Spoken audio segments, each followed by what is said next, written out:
Hello all. इस session में हम ये देखेंगे कि ठीक है, अब लिनक्स तो हमको पढ़ना है, लेकिन उसके लिए एक लैब सेटअप लगेगा, एक मशीन लगेंगी, एक कंसोल लगेगा, है ना, जिसके ऊपर में हम कमांड्स को रन करके ट्राई करेंगे। तो इसके लिए ये एक ट्यूटोरियल है जिसमें हम वर्चुअल बॉक्स का इंस्टॉलेशन देखेंगे। अब बेसिकली वर्चुअल बॉक्स क्या है, पहले मैं इसका एक ब्रीफ आपको इंट्रोडक्शन दे देता हूँ कि वर्चुअल बॉक्स एक हमारा वर्चुअलाइजेशन टूल है। ठीक है, वर्चुअल बॉक्स के अल्टरनेट में मार्केट में एक VMware भी है और एक वैग्रांड भी यूज होता है। अब वैग्रांड में GUI नहीं होता है, तो उसको यूज करना, ऑपरेट करना इनिशियल लेवल पे थोड़ा डिफिकल्ट है। ठीक है, तो सेकेंड थिंग ये कि जो VMware है, VMware के अंदर में कंसेप्ट ऐसा है कि VMware ओपन सोर्स जो उसका टूल है वो फ्री टूल में फीचर्स कम है, तो जब हम प्रैक्टिस करते हैं तो हमको थोड़ी दिक्कतें आ सकती है। ठीक है, लेकिन जो वर्चुअल बॉक्स है ये ओरेकल का टूल है, काफी ट्रस्टेड इसका वेंडर है जिस पर हम ट्रस्ट कर सकते हैं। एंड सेकेंड थिंग ये पूरा फुल फीचर्ड है, इसमें सारी वो चीजें अवेलेबल है जो हमको काम करने के लिए या फिर प्रैक्टिस करने के लिए हेल्पफुल है। ठीक है, तो पर्सनल लेवल पे मैं भी वर्चुअल बॉक्स ही यूज करता हूँ, ओरेकल वर्चुअल बॉक्स। एंड इसको आप इनकेस कल कहीं आप जॉब कर रहे हो तो आप आपके ऑफिस के जो लैपटॉप्स है उस पे भी इसको इंस्टॉल कर सकते हो, क्योंकि ये लीगल सॉफ्टवेयर है एंड फ्रीली अवेलेबल है। इसी के अल्टरनेट में जो VMware है तो उसका पेड वर्जन फुल फीचर्ड है। आज मार्केट में VMware भी काफी यूज होता है, काफी बड़ी कंपनीज उसको यूज करती है। VMware इटसेल्फ एक कंपनी है, तो वो टूल भी बहुत तगड़ा टूल है, बट उसका हमको फ्री वर्जन अवेलेबल नहीं है, और जो फ्री वर्जन है तो उसमें फीचर्स नहीं है। तो हमको फिर एक ऑप्शन बचता है कि हम क्रैक यूज करें। अब क्रैक हम हमारे पर्सनल लैपटॉप पे कर सकते हैं, बट ऑफिस के लैपटॉप पे नहीं कर सकते, तो बेहतर है कि कंप्लीटली लीगल जाए। ठीक है, ये ओरेकल वर्चुअल बॉक्स फ्री है, इसको हम यूज कर सकते हैं। ठीक है, अब इसमें हमको ये देखने का है कि हम वर्चुअल मशीन किस तरीके से बनाते हैं। ओके, तो ये इसका UI है, आप यहां से भी न्यू मशीन ले सकते हो। ओके, और सेकेंड एक ऑप्शन है कि आप ये मशीन्स में जाके यहां से भी न्यू मशीन ले सकते हो। ठीक है, अब लेट सपोज मैं यहाँ पे लेता हूँ मशीन टेस्ट रेड। ओके, अब मैंने यहाँ पे नाम दे दिया मशीन का। नाम के बाद में मुझे उसका लोकेशन लेना है, तो बाय डिफॉल्ट आप देख सकते हैं सी के अंदर में ले रहा है, सी यूजर्स माई PC वर्चुअल बॉक्स। आप चाहो तो इसको चेंज भी कर सकते हो। ठीक है, अदर लोकेशंस में जाके आप कोई और लोकेशन भी ले सकते हो, और अगर आपको सी लेना है तो आप सी भी ले सकते हो।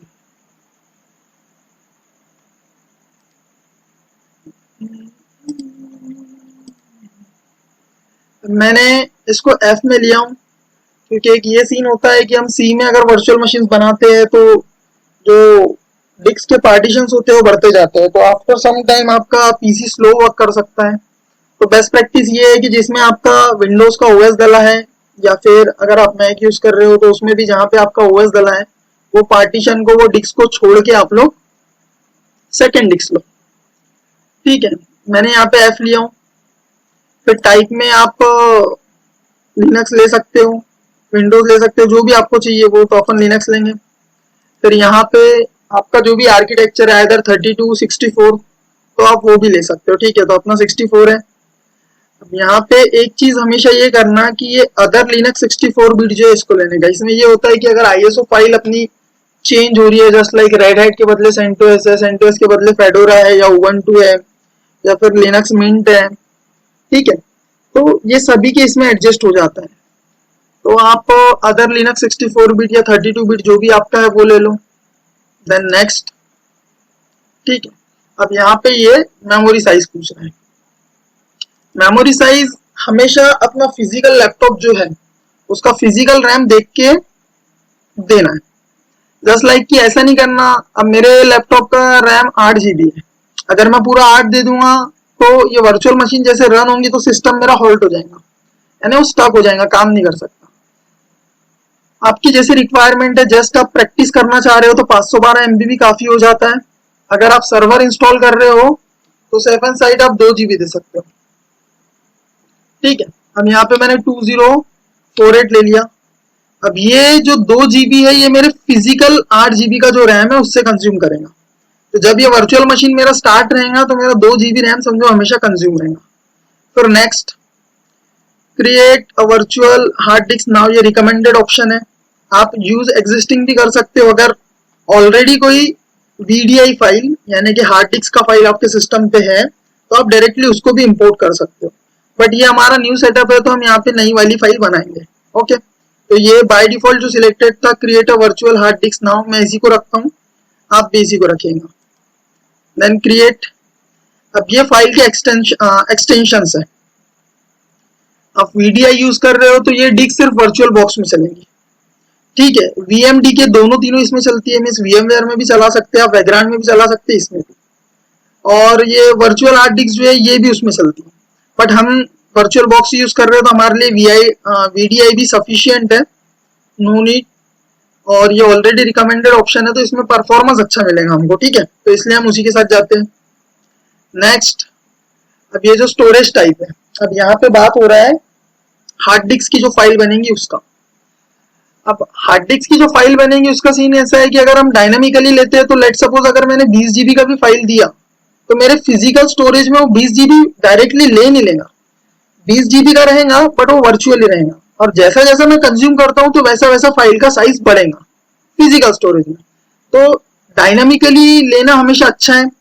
लेट सपोज कि मैंने एक 20 GB का एलोकेशन करवा लिया तो मेरा 20 GB फिजिकल से फिक्स्ड हो जाएगा, तो उससे बेहतर है कि मैं डायनामिक के साथ जाऊं। इनकेस अगर मेरा 20 GB कंज्यूम हो रहा है तो वो ले, अदरवाइज अगर नहीं हो रहा है तो उसको छोड़ दे, ठीक है।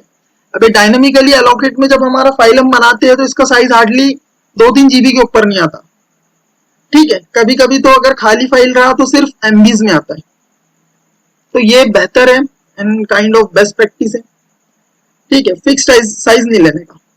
फिर इसके बाद में अब देखो यहाँ पे पाथ दे रहा है, वर्चुअल मशीन के अंदर मेरा टेस्ट रेड हैट 8 बन रहा है, ठीक है, और इसके बाद में test Red Hat 8 dot VDI file बन रहा है। तो ये VDI फाइल जो है मेरा स्टोरेज का फाइल है। बाय डिफॉल्ट ये 8 का साइज ले रहा है, आप 20 ले सकते हो, 10 ले सकते हो, कितना जितना आपके पास में फिजिकल हार्ड ड्राइव है उतना। मेरा हार्ड ड्राइव जो है 2 TB का है, ठीक है, तो यहाँ पे मुझे ऑप्शन दे रहा है बट उतने की मुझे जरूरत नहीं है तो मैं सिर्फ इसको 20 GB लूंगा। फिर क्रिएट किया, ठीक है।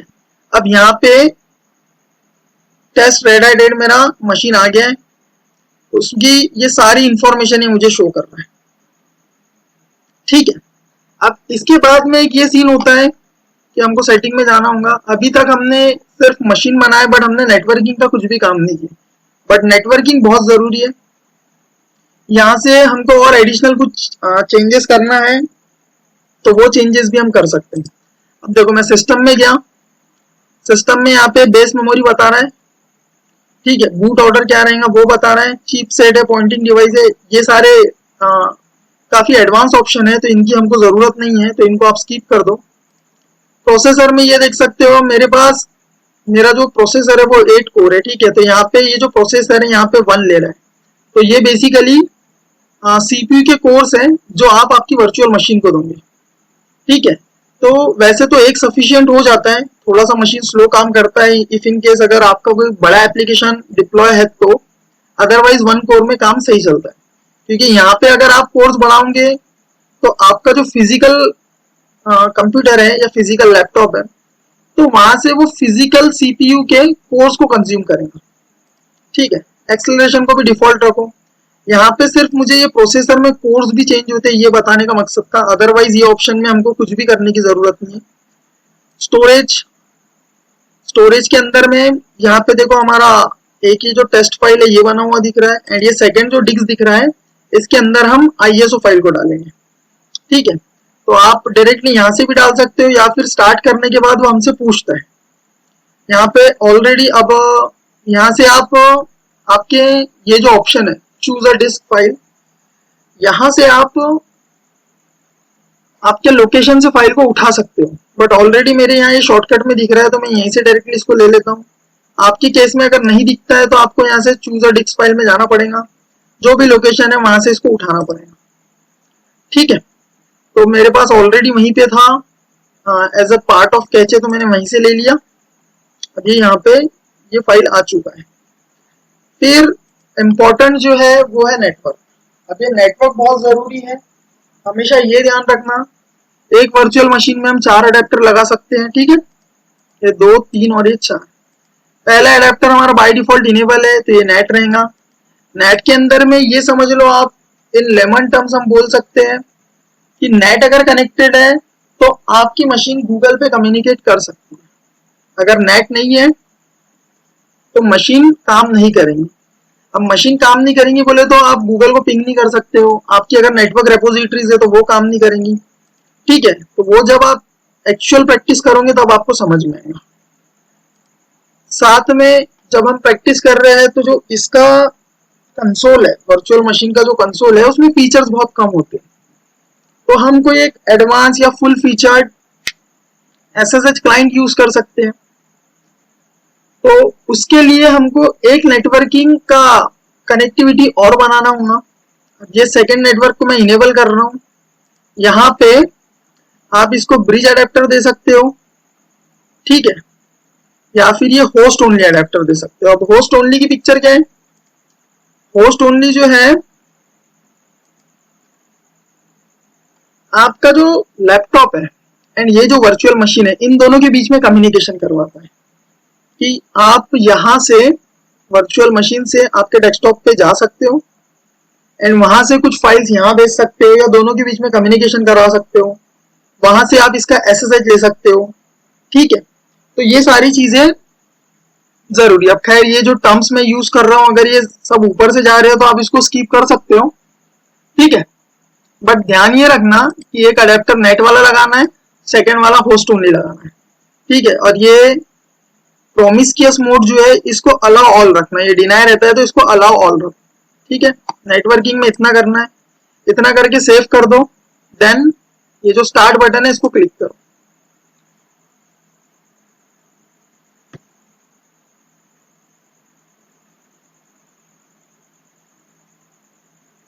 तो यहाँ पे मशीन का कंसोल आ गया है,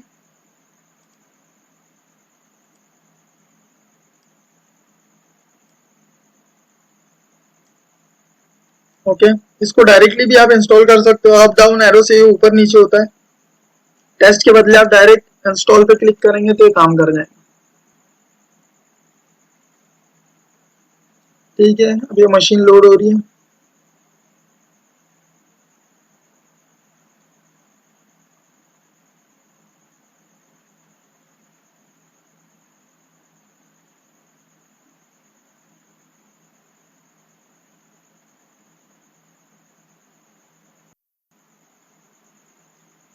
नाउ हमारा जो आईओएस है वो लोड हो चुका है सिस्टम में। अब यहाँ पे देखिए जो हमारा माउस है, अगर ये स्क्रीन के अंदर जा रहा है ना, ये जो हमारा टेस्ट रेड हैट मशीन का जो स्क्रीन है, इसके अंदर अगर माउस जा रहा है तो उसके बाद अगर आपको आपके लैपटॉप पे माउस को वापस लेना है तो वो सिचुएशन में आप राइट कंट्रोल प्रेस करना, ठीक है। उसका नोटिफिकेशन आगे आएगा, फिलहाल तो नहीं आया है बट मैंने एडवांस में बता दिया। यहाँ पे बाय डिफॉल्ट हम इंग्लिश के साथ जाएंगे, आप चाहे तो कोई और लैंग्वेज भी ले सकते हो।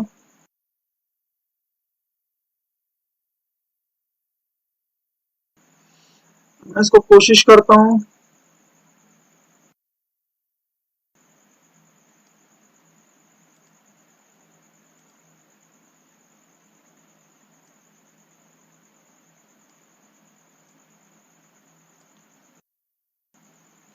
ठीक है। अब यहाँ पे इंस्टॉलेशन सोर्स पूछ रहा है, ठीक है। तो इंस्टॉलेशन सोर्स तो हमको नहीं डालना है, ये बेसिकली रेपोजिटरीज के लिए होता है, ये बाय डिफॉल्ट ही हम चाहेंगे कि वो जाए, ठीक है। इसके बाद में इंस्टॉलेशन डेस्टिनेशन, ये पार्टीशंस के लिए होता है। इवन जो रियल टाइम में अगर कोई वेब होस्टिंग्स वाले हैं या वीपीएस प्रोवाइडर्स हैं तो वो भी रियल इंस्टॉलेशन इसी तरीके से करते हैं, ठीक है। अब ये ओरेकल वर्चुअल बॉक्स का इंस्टॉलेशन नहीं है, ये जो हमारा हम रेड हैट या सेंटोस हम जो इंस्टॉल कर रहे हैं, ठीक है, ये इसका इंस्टॉलेशन है। तो चाहे आप वर्चुअल बॉक्स से जाओ, वीएमवेयर से जाओ या फिर रियल सिनेरियोज में आपके लैपटॉप के ऊपर आप इंस्टॉल करो, तो वहां पे भी ये ऑप्शंस हैं, ये सारा सब कुछ इसी तरीके से रहेगा, ठीक है। पार्टीशन हम ऑटोमेटिक ही लेंगे।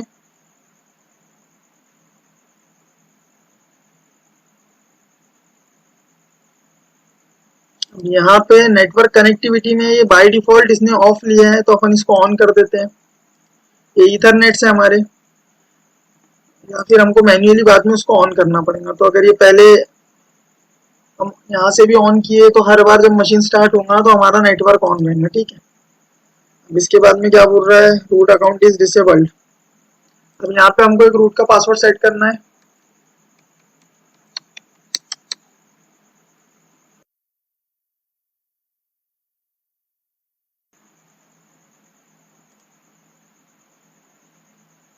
ओके, तो यहाँ पे हमने रूट पासवर्ड सेट कर दिए। रेपोजिटरीज ऑलरेडी उसने ले लिया है। सॉफ्टवेयर सिलेक्शन, अब देखो यहाँ पे एक चीज है, अगर आप स्टार्टिंग में कमांड लाइन के लिए कंफर्टेबल नहीं हो तो सर्वर विद GUI के साथ आप जा सकते हो, लेकिन मैं तो सजेस्ट ये करूंगा आपको कि आप हमेशा मिनिमल इंस्टॉलेशन में जाइए। यहाँ पे जो सेटअप आता है यही सेटअप एक्चुअल वर्किंग सिनेरियो में आपको मिलेगा। तो अगर जिस तरीके से कुछ चीजें होती है कि हम इजीएस्ट वे ढूंढ के उसके ऊपर में काम करते हैं, बट एक्चुअल ऑफिस लेवल पे आपको इजीएस्ट वे नहीं होता है, वहां पे बेस्ट वे काम करता है। तो ये मिनिमल इंस्टॉलेशन में कम पैकेज इंस्टॉल होते हैं, तो इसमें परफॉर्मेंस हाई मिलता है। तो यानी सभी जगह आपको ये मिनिमल इंस्टॉलेशन ही मिलेगा। तो आप भी डे वन से अगर मिनिमल इंस्टॉलेशन से प्रैक्टिस करते हैं तो आपका बिल्डिंग बहुत अच्छा रहेगा। ओके, तो अब मिनिमल इंस्टॉलेशन के साथ हम जाते हैं। ये सारी चीजें हमारी सेट हो चुकी है। नाउ ये बिगिन इंस्टॉलेशन को मैं हिट करता हूँ।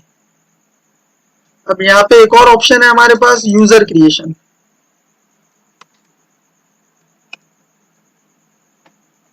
ठीक है, यूजर नेम डाल दिया, क्योंकि कभी कभी ऐसा होता है कि अगर रूट डिसेबल रहा तो वो रूट से लॉगिन नहीं लेगा।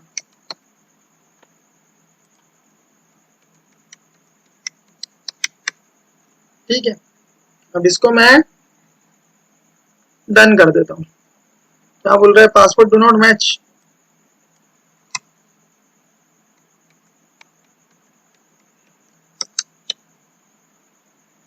ठीक है, अब ये डन किया। अब ये लोकल यूजर भी मैंने एक सेट कर दिया। Now begin installation. Begin installation में आप स्क्रीन पे देख सकते हो कि ये 1 बाय 1 पूरे पैकेजेस इंस्टॉल करेगा। एक ओएस बनने के लिए या ओएस को सक्सेसफुली रन होने के लिए जितने पैकेज जरूरी है सारे पैकेजेस को इंस्टॉल करेंगे।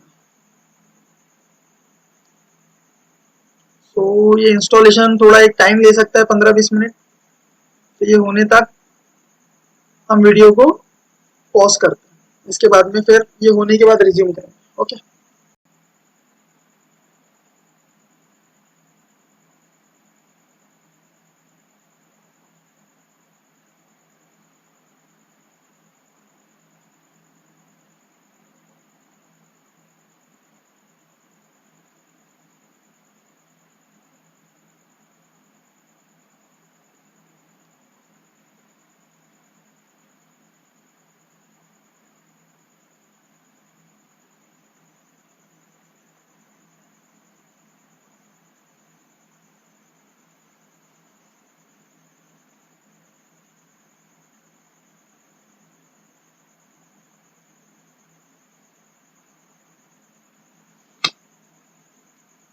Okay, so we have the screen of our virtual machine. ठीक है, अब ये स्क्रीन आ गई। अब यहाँ पे हम लॉगिन करेंगे। पहले हम रूट से देखते हैं लॉगिन हो पाता है क्या।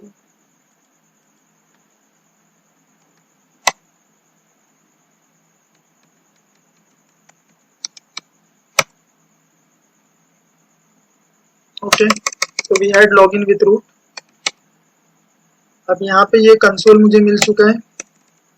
अब एक बार हम आईपी चेक कर लेंगे। एक अडेप्टर दिख रहा है, यहाँ पे हमारे दोनों अडेप्टर दिख रहे हैं, but it's not able to communicate. ठीक है, अब ये कम्युनिकेट कर सकती है। यहाँ पे आप देख सकते हो स्क्रीन पे। अब यहाँ पे मेरा कर्सर मैं हाईलाइट नहीं करा सकता क्योंकि कंसोल थोड़ा लेस फीचर्ड होता है। तो थोड़ी देर पहले मैं बात कर रहा था SSH क्लाइंट की। अब यहाँ पे जो मेरा सेकेंड अडेप्टर है उसमें देखिए एक IP है 10.0.2.15, ये मेरा नेट का IP है। अडेप्टर जो 3 है ENP0 इसमें 192.168.239.5 का IP है। तो ये IP मेरा होस्ट ओनली अडेप्टर का IP है। ओके, ये IP के थ्रू मैं लैपटॉप के साथ कम्युनिकेट करूँगा। तो जब मैं SSH की बात जो कर रहा था अभी थोड़ी देर पहले, तो यहाँ पे मैं जब SSH लूंगा तो with the help of this IP लूंगा। ठीक है, आप चाहे तो एक बेसिक प्रैक्टिस ये कंसोल में भी कर सकते हैं। आपको SSH क्लाइंट के साथ जाना है तो आप वैसे भी जा सकते हो।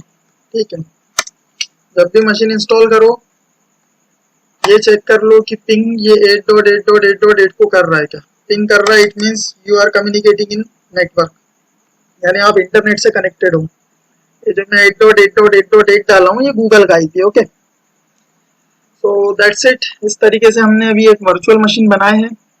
अब इसके कुछ और ऑप्शन है। जब आप क्रॉस यानी मशीन को बंद कर रहे हो तो यहाँ पे ये 3 चीज पूछ रहा है। सेंड शटडाउन सिग्नल, यानी थोड़ी देर में मशीन बंद होगा। एक सेव मशीन स्टेट करता हूँ तो इसमें भी हमारा मशीन बंद होगा बट मशीन शटडाउन नहीं होगा।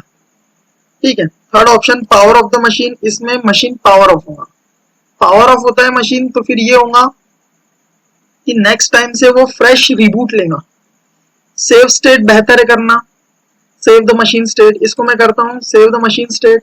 तो नेक्स्ट टाइम जब मैं ऑन करूंगा मशीन को तो मुझे ये सेम स्क्रीन मिलेगा। ठीक है, अब ये देखिए यहाँ पे जो मशीन है मेरे स्क्रीन पे आप देख सकते हैं जो रॉकी है और ये CentOS 7 SSL है, ये पावर्ड ऑफ स्टेट में। ठीक है, तो ये मशीन बंद है। यहाँ पे ये जो टेस्ट Red Hat 8 है जो मशीन अभी हमने बनाया ये सेव स्टेट में दिख रहा है। तो सेव स्टेट को जब मैं स्टार्ट करता हूँ तो लास्ट टाइम मैंने जहां से छोड़ा था मशीन वहीं से रिज्यूम होगा। इट्स लाइक आपका एक वीडियो चल रहा है, उसको आपने पॉज करके रखे हो कुछ देर, देन आप जब रिज्यूम कर रहे हो उसे तो वहीं से कंटिन्यू कर रहा है, वो फ्रॉम स्टार्टिंग स्टार्ट नहीं हो रहा है। ठीक है, तो ये उस तरीके से है। अब यहां से मेरा मशीन मुझे वापस मिल गया। ठीक है, इसमें एक चीज और ये है कि सपोज मैं पावर ऑफ करता हूं तो मशीन मेरा फ्रेश रिबूट लेगा। अब मैं इसको पावर ऑफ कर दिया। फिर यहाँ पे एक चीज और हमको प्रैक्टिस में ध्यान रखना है कि ये जो 3 लाइन्स है इस पे हम जाएंगे, स्नैपशॉट में जाएंगे और जो हमारा एक मशीन का स्टेट रहेगा, जैसा पावर ऑफ में भी आप ले सकते हो या जो सेव स्टेट है उसमें भी ले सकते हो, यहाँ से टेक स्नैप करने का। स्नैपशॉट में आप इसका नाम दे दो clean server with network. Okay, description में अगर यहाँ पे आपको user name passwords and all कुछ इंफॉर्मेटिव चीज लिखना है तो आप लिख सकते हो, देन ओके कर दो। तो यहाँ पे आप देख सकते हो क्लीन सर्वर विथ नेटवर्क, ये एक स्नैपशॉट बन गया। तो प्रैक्टिस सेशन में हमको इस तरीके से चलना है कि प्रैक्टिस में हम हमारे सर्वर पे जो भी चीजें करेंगे वो करने के बाद जब नेक्स्ट डे आप सेकेंड सेशन के लिए आ रहे हो या फिर से आप प्रैक्टिस कर रहे हो तो मशीन को आप शट डाउन करो, मीन्स पावर ऑफ करो। उसके बाद में स्नैपशॉट में जाके क्लिक करो, स्नैप पे जो भी रहेगा क्लीन सर्वर विथ नेटवर्क की है, इसको आप रिस्टोर कर दो। ठीक है, अब इसमें डेटा कुछ नहीं था, ये पूरा क्लीन सर्वर है इसलिए with in a second restore हो गया। अदरवाइज ये कुछ 20 सेकेंड 30 सेकेंड या 1 मिनट लेता है। तो एक क्लीन सर्वर का हमेशा अपने पास स्नैप रखना। उसके बाद में जो भी करना है सर्वर पे कर लो। उसके बाद में फिर वहां से जब नेक्स्ट डे या नेक्स्ट सेशन में आप नई प्रैक्टिस कर रहे हो तो सर्वर आपको फ्रेश चाहिए, तो उसके लिए आप ये स्नैपशॉट को रिस्टोर कर सकते हैं। ओके, तो इतना जो एक फीचर्स मैंने ये पूरे वीडियो में आपको बताया हूँ, तो इतना हमको जरूरी है आगे की प्रैक्टिस के लिए। आप इसके साथ जाते हो तो अच्छी बात है। ऑल्दो अगर आप AWS का इंस्टेंस यूज कर रहे हो या फिर गूगल क्लाउड या फिर अजूर, तो आप वहां पे भी प्रैक्टिस कर सकते हो। या फिर आपके पास में और कोई तीसरा ऑप्शन है, लाइक आप VMware ऑलरेडी यूज करते हो या बैकग्राउंड करते हो तो आप उसके साथ भी जा सकते हो। ठीक है, so that's it for this session. Okay, see you in next.